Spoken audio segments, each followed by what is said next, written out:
Well, the first one, it looked a bit like a string vest, really. It was very boring and it had a stain on it. It was an open knit, beige coloured jumper.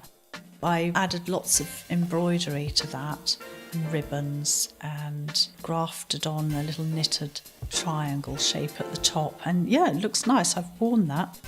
And the second one, I'm turning a very dull acrylic polo neck jumper into a much more interesting cardigan, using techniques I've never even heard of and certainly would never have envisaged cutting up a jumper before.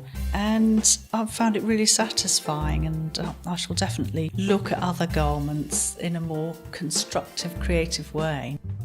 It was easier than I thought because we had Pat there and Jack to advise us. If you were doing it from a book or a film, it would have been much more nerve-wracking. I shall never look at cable again in the same way, having seen what Jack's done. I'm dying to embellish the cables on some of my jumpers now. It's been great. I just wish I'd kept all those jumpers I've ruined over the years by washing at too high a temperature. I could certainly do something with them. Well, it's interesting because I've always been a very green sort of person and always been concerned about the environmental impact of my actions, but I haven't really translated that into looking at my clothes.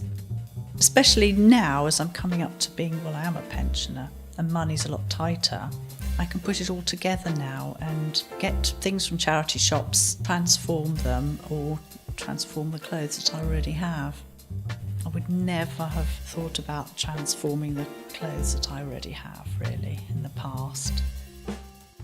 Well, I've certainly been talking to my family and friends about what I've been doing on a Saturday morning. So, yes, it is beginning to ripple out.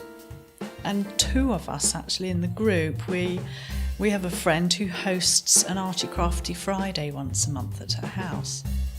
And we all take our own individual projects and get on with it. But we're now thinking that we can share some of the techniques that we've learned and help them adapt garments. Try things that they've never thought of trying before. So definitely a ripple effect going there.